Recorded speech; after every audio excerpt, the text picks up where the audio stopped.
In today's tutorial, let's do the crochet tasseled throw. This has a bit of texture and another free pattern by Yarnspirations.com. Welcome back to the Crochet Crowd as well as Yarnspirations.com. I'm your host Mikey. Today we're going to work on the crochet tassel throw. This has a bit of texture to it. Very simple. I love this design. It is so simple but it looks so fabulous. And then you can polish it off with some tassels here within the gray family in order to make it work. This is really a simple pattern. Today I'm going to show you how to do this. I'm going to show you how to change the sizes, and of course I'll show you how to do tassels as well. So within today's pattern you're going to notice that it's a repeat of only 2 rows. So 2 and 3 keep getting repeated over and over. And when you look at a finished example just like you see here, you'll notice that it's got a tilt in either direction. It's really neat and it's not hard to follow, and I really like this design for its simplicity. Now say you don't want to make an afghan that's 56 inches by 62 and you want to do something smaller.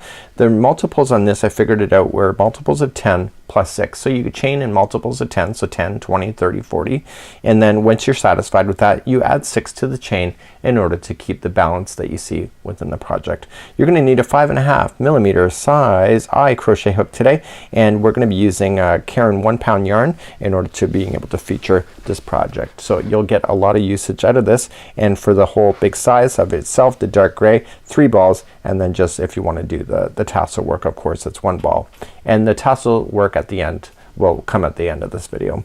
So let's begin. Let me show you how to do this one.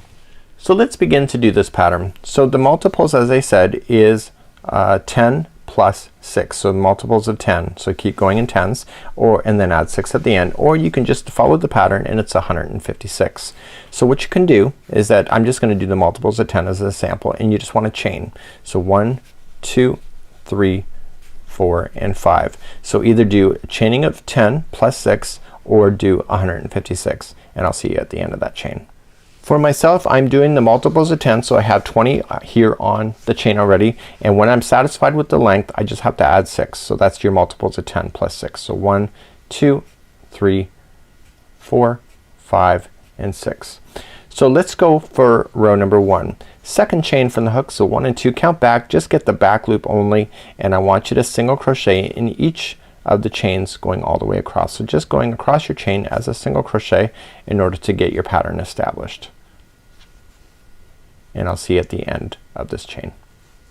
So now that my chain is complete, just like you see here, so rows number 2 and row number 3 are different from each other. The only difference is that the slanting is occurring based on the stitching. So in row number 2 we're always going to start off with 5 single crochets in a row and then do the double crochet back loop for 5, and then so on. So then in row number 3 what happens is that because you finished with the single crochet at the end, the next one is going to be starting with the double crochet back loops and then going to single crochet. So it's just a matter of they're doing opposite each other in order to create this look. So let's begin our work then. For row number 2 we're going to turn our work, and so we just chain up 1 to begin, and then for the first 5 it's just single crochet. So 1 and 2, 3, 4, and 5. Very simple, just like that. So the next 5 are double crochet back loops. So what you want to do is wrap the hook. Now if you're new to crochet there's always 2 strings. The one that's furthest away from you right over here of the 2 strings is the back loop. The one that's closest to you is the front loop. So you want to double crochet in the back loop only. So wrap the hook, and for the next 5 is that you're going into the back loop only for double crochet. So that was 1 and 2 and 3, 4, and 5. Nice and simple, right? So now that you got those 5, you will see that it looks unstable. It's getting that tilting look as I mentioned already. So the next 5 are going to be single crochets, so using both loops, so just regular stitches is just going to be single crochets. So 1, 2, 3, 4, and 5. So here's a tip. Whenever you're doing single crochet on this, you're just doing it both in just a regular stitch. Whenever you're doing the double crochets it's always in the back loop. So the next 5 are going to be in the back loops of double crochets, so just going in the back loops for another 5. So 1, and it's just alternating in 5s between single crochets and double crochets into the back loop. So this is 3, 4, and 5. So you're going to eventually go all the way down to your chain. You'll be 5 left over, and that's your single crochets right at the very edge. So 1, 2, 3, 4, and 5, and that was row number 2. So you look at it here, it looks like it's kind of warping when you look at it from this perspective. That's okay. That's what's creating the nice beautiful texture. So let's turn our work and go for row number 3. So whenever you finish with a single crochet in the last row, the first 5 are gonna be double crochets in the back loop. So we're gonna have to chain 3, which counts as the first double crochet, and then we come into the next one and go into the back loop only for a double crochet, and we do only the first 4 like that, because that chaining of 3 counts as one of the double crochets. Okay, so you're going in there and you're gonna want to count. So I've got 4 in there so far because I can physically see that, but I would have counted if it was not here on camera. Okay, so I got 5 into the back loop. Now the next 5 are just single crochets. So do you see that they are here as the double crochet back loops, those 5? So this time they become single crochets this time. So just into both strands, both strings, just as a regular stitch for 5 single crochets in a row. Once you get those 5 done, you're back to a back loop double crochet. So you can see that the next 5 are single crochets in the row below, but this time they're gonna be double crochet back loops. So you just keep working your way across back and forth in the same fashion, and you just have to pay attention to how you start and which is underneath the row below you. So now I got 4 in there. This is the 5th. So you can either count by 5 or you can visually look at it. So the next one here, do you see that there's 5 double crochet back loops? So this time it's 5 single crochets. It's nice to have that visual cue instead of always having to count frantically all the time. So you got your 5 in there. Now the final 5, they're single crochets last time, but this time they become a back loop double crochet, and you do all those right to the very end. Okay, so you see how to do that? So now you're gonna just go back to row number 2, so you do the last one as a back loop double crochet as well. I'm gonna just verify that. So 1, 2, 3, 4, and 5, and there you go, just like that. So you can see it's starting to materialize right before your eyes. So turning your work, so the last time you were in back loops double crochets, you see that there. This time they're gonna be single crochets. So chain 1 and 1 single crochet into each of the next 5. So this is 2, 3, 4, and 5. And I can see the visual cue. The next 5 are single crochets from before. This time they're back loop double crochets. So 1, 2, 3, 4, and 5. And what's that mean? We're switching back to single crochets for another 5. So 1, 2, 3, 4, and 5. Switching back to double loops, or sorry, double crochet in the back loop for 5. So this is number 2, 3, 4, and 5. And then the final here is into the 5 single crochets in a row. So this is 2, 3, 4, and don't this is gonna be 4, and don't forget you got that one in the turning chain, which is your 5th one right there.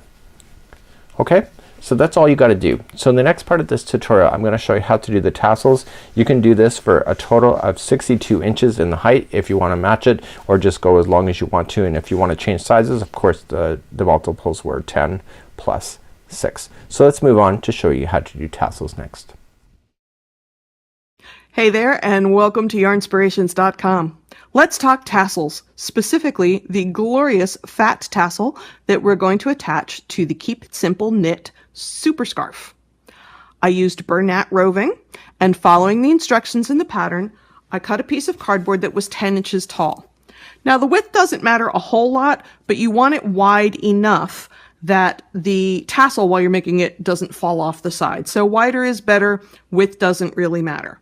To get started, all I'm going to do is pull my yarn out of the skein, and I'm going to hold it at the bottom of the cardboard with my thumb. It doesn't matter if it hangs off a little bit, we can trim that up later. And now I'm going to wrap it 60 times according to the pattern. Now I don't want to pull super tight, because if I do that, it's going to shorten up a little bit when the yarn snaps back, and I want that tassel to be long and lovely, but I don't want it too loosey-goosey either. So just wrap the yarn as it would normally lay. Not too tight, not too loose, and keep it focused on the center of your cardboard. Now, the pattern says to wrap it 60 times, and I know that you do not want me to wrap it 60 times on camera, so here's one I did ahead of time.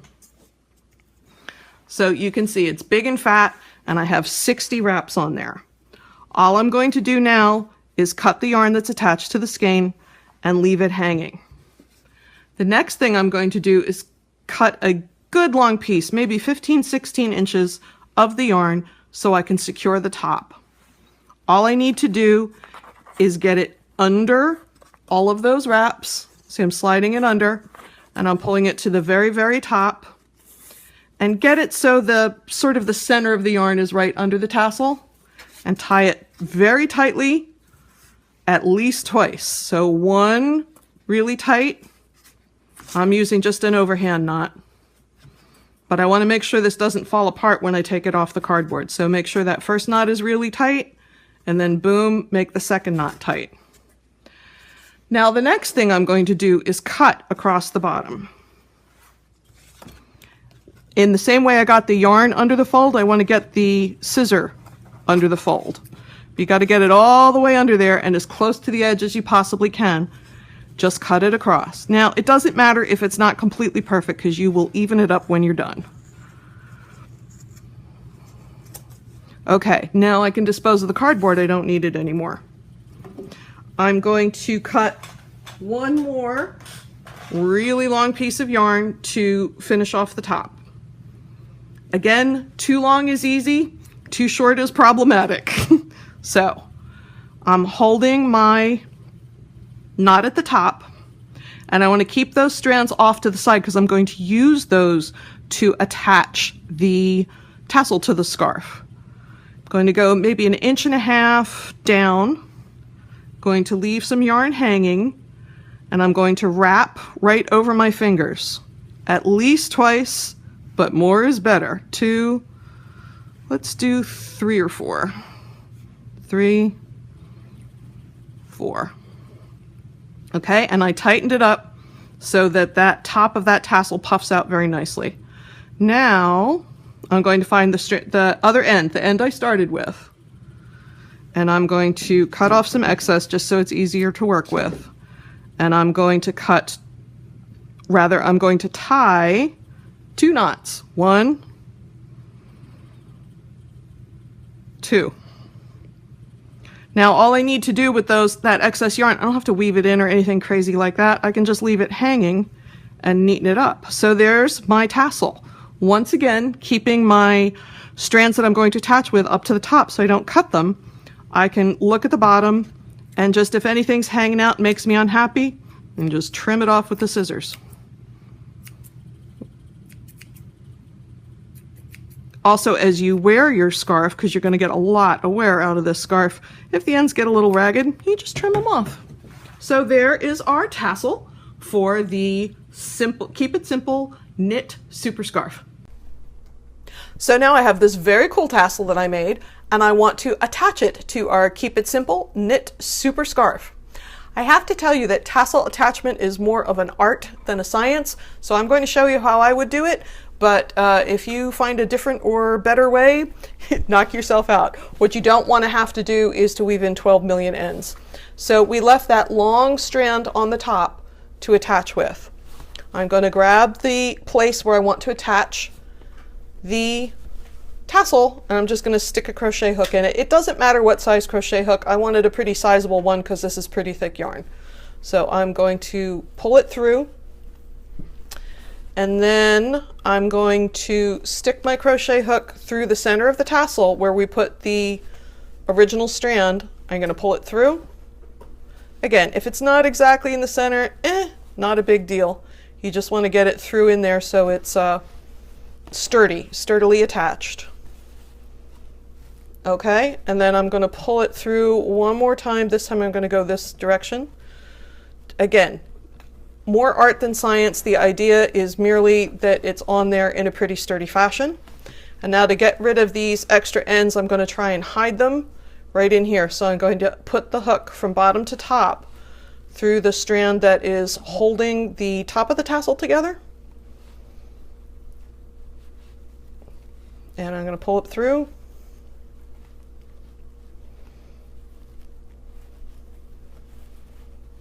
Not too tight. You don't want to pull too tight because you want it to be masked in there. You don't want it to show up. And then just to keep things safe and sturdy, one last time I'm going to go from bottom to top under that double wrapped strand and pull the loose edges in to secure that, make them hang out nice. Okay, and they can just hang out inside the tassel and you'll never see the difference. If they're too long, if they're hanging out down here, just go back and trim them. So now my tassel is attached to my super scarf. Thanks so much for joining us. So that's it for now. This is how to do the crochet tasseled throw. It's really quite an easy throw. It's really quite an easy pattern to be able to follow. You can just top it off with those tassels and have a good time at the same time. So until next time, I'm Mikey on behalf of Yarnspirations as well as thecrochetcrowd.com. Have a good one. We'll see you again real soon. Bye-bye.